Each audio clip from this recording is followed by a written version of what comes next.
In this video, I'm going to teach you how to play 1v1 in Polyfield. It's a very easy process, so make sure to follow along. For you to set up a 1v1 session in Polyfield with a friend, one of you will have to host the match and the other person will join.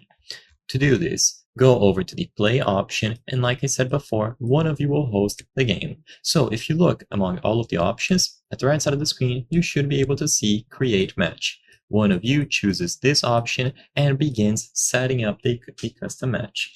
Whoever is going to be hosting must note down their IP address. So if the host goes over to the Wi-Fi settings on their mobile device, and taps on the network, they can see the network details. Inside of the network details, they can find the router address.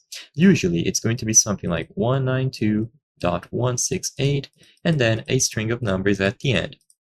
All that the host has to do is copy this address and give it to the person who is going to be joining to do the 1v1.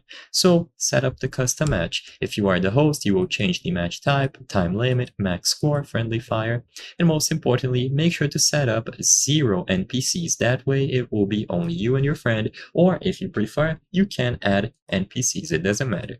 Afterwards, go ahead and start. Now, like I said before, the person who is going to be joining will use the router address from the host. So now, ask the host for the address and input that value here. Right underneath Join Match, you will be able to input that specific address.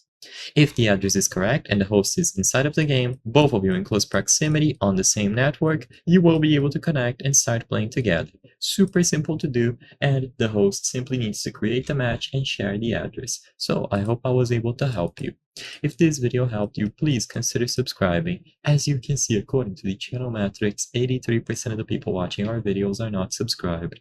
By subscribing, you can help us make higher quality videos. Thank you for watching, and I'll see you on the next one.